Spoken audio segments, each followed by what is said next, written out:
Mi nombre es Donaldo Suazo. Mi infancia realmente fue, diría yo, muy feliz, no la cambiaría por nada. Si volviera a nacer, volvería a ser la misma infancia. En una familia sumamente amorosa, muy grande, donde el vínculo era el apellido Zelaya de mi abuelo y el trabajo, la honradez, la dignidad, creo que eran valores que es como lo que es en la patria, la bandera, el escudo, el himno nacional, para nuestra familia el nombre y esos valores eran sumamente importantes. Vivíamos en San Pedro Sula. Yo era el nieto mayor y estudié la carrera de leyes y mi esposa también.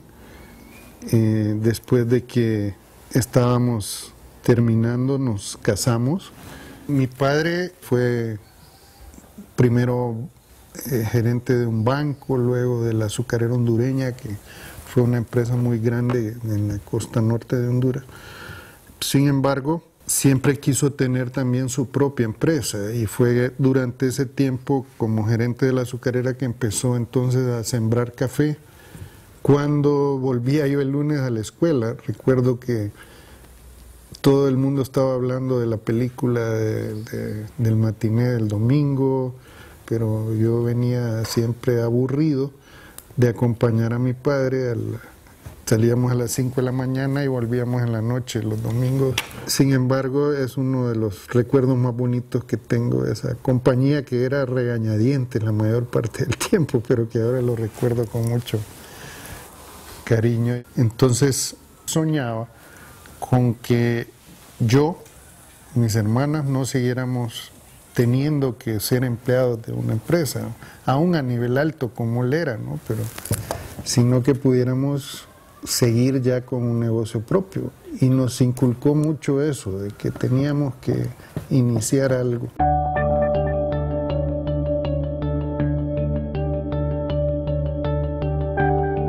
En los años 70, mi padre inicia un proyecto, en su momento tal vez el más grande de Honduras, la siembra de 100 manzanas de café. Eso es equivalente como a 40 hectáreas. Entonces mi padre me dijo, bueno, está bien, yo apoyo tu decisión de ser abogado y puedo más bien presentarte a algunos abogados, o me acompañas al nuevo negocio que estamos iniciando de exportación de café, para lo cual efectivamente necesitaba a alguien de confianza, aunque no necesariamente de experiencia.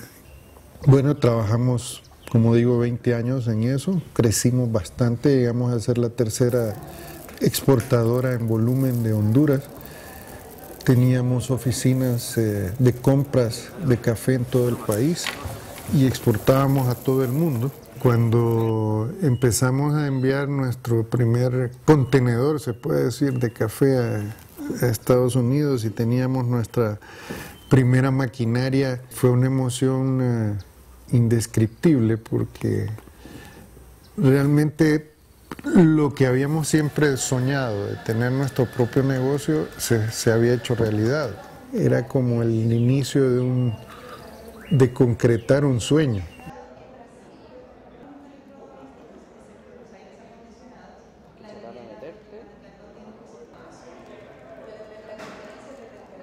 La empresa termina porque también en los años 70 se vuelve una especie de Constitución de la República, himno nacional, o proteger la devaluación de nuestra moneda. La economía nuestra se deteriora, igual que el resto de Latinoamérica, y sin embargo, Honduras comete el error de obligar a los que estamos exportando a entregar nuestras divisas, producto de las divisas, al 2x1 al Banco Central de Honduras.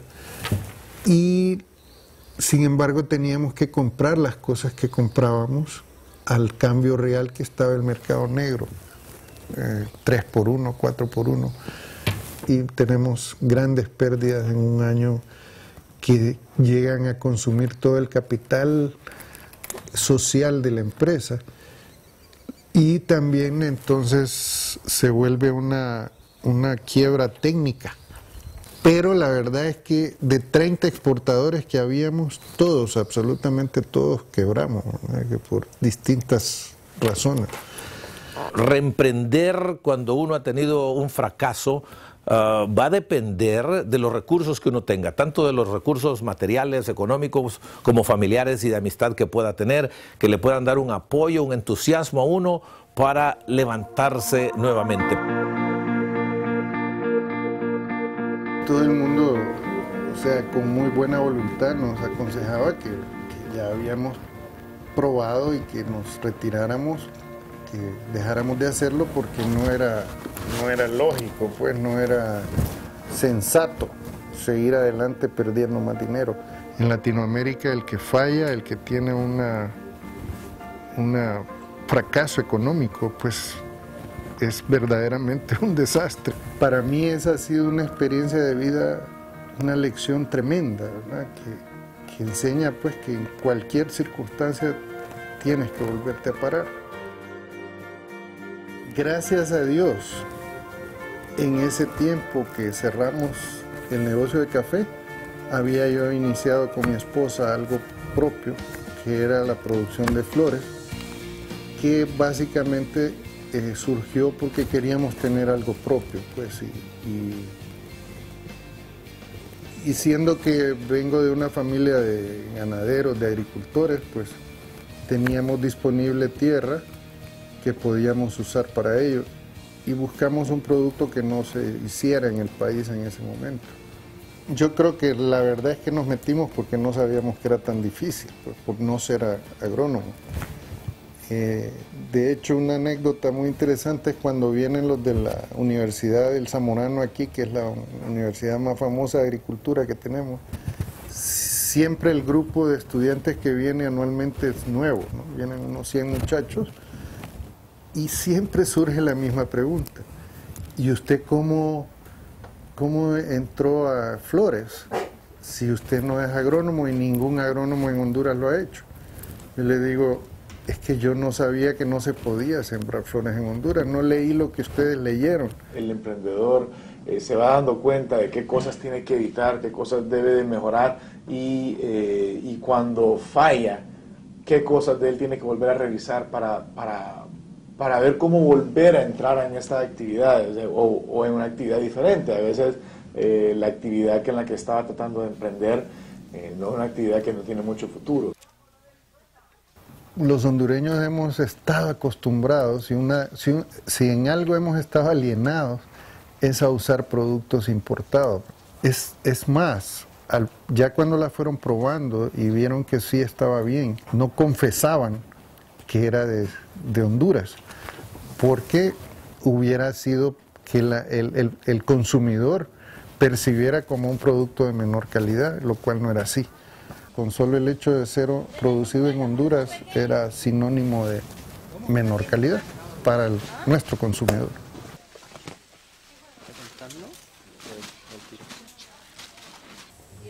El cambio fue drástico.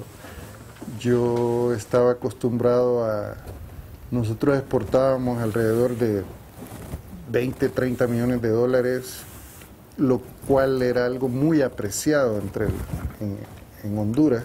La gente me trataba con alfombra roja cuando llegaba a un banco o a un negocio, y muchos regalos para Navidad, como como empresario del café, generador de dólares, a pasar a un pequeño negocio que los compradores es gente muy sencilla de los mercados de Honduras y a la cual había que servir igual que servíamos a nuestros clientes extranjeros antes de café. Fue simpático al inicio y embarazoso, se puede decir, cuando yo llegué con mi carga de flores al mercado Juanito, donde se concentra la mayoría de vendedores de flores, y entonces me quedo esperando que ellos bajaran y nadie movía un dedo, ¿no? Y entonces comprendí que la costumbre era que el que lleva las flores también las reparte y se las deja a cada uno.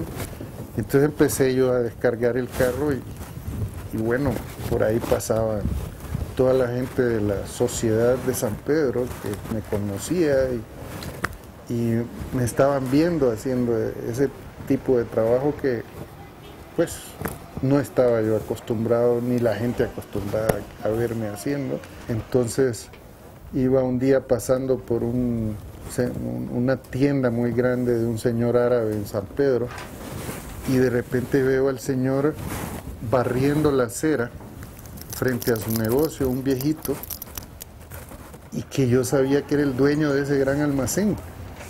Y entonces inmediatamente pienso, óigame, si que verdaderamente es un millonario, agarra la escoba y barre el frente de su negocio sin pena, y todo el mundo lo mira ahí, orgulloso está entonces de hacerlo, y yo tengo que estar orgulloso de hacer lo mío.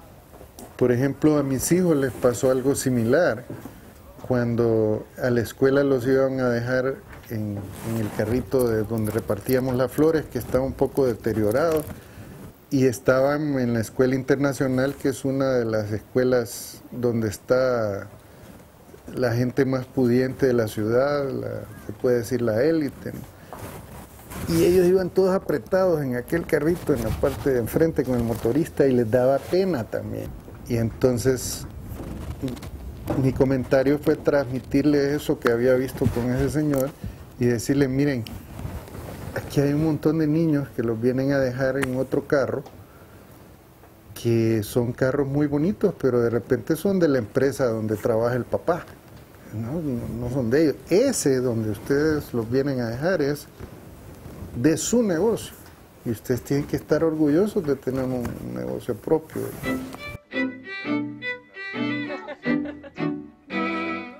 Mucha gente nos visita para venir a ver las flores y siempre que están aquí dicen qué delicia de clima, qué delicia de lugar, y lástima que no hay donde quedarse a dormir.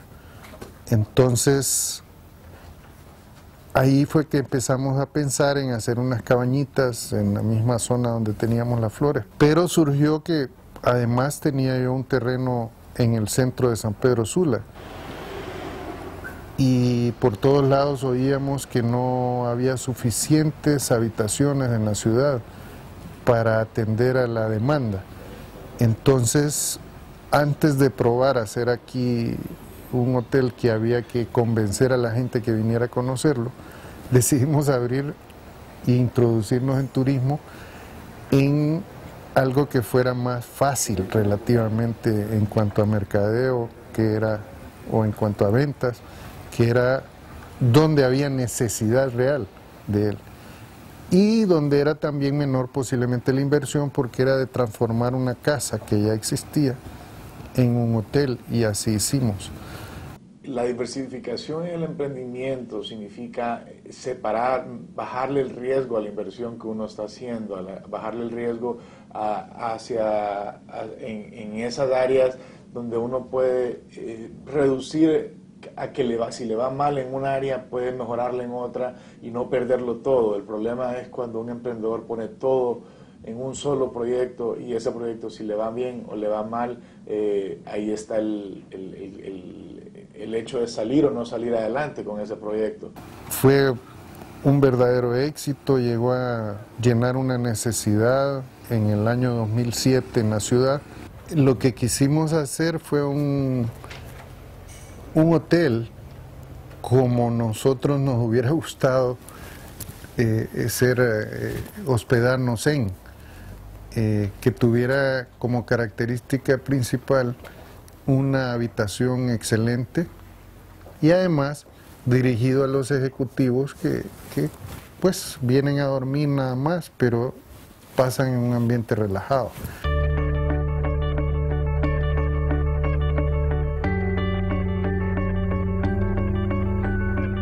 Como dicen, es mejor el camino que uno recorre que el destino final. Creo que de las únicas cosas que tengo buenas es precisamente poder imaginarme cosas y echarlas a andar, juntar gente para que me ayude a hacerlo. Tal vez no soy tan bueno en algo, pero sí siempre estoy dándole, martillando hasta que logro lo que estoy tratando de hacer, ¿no?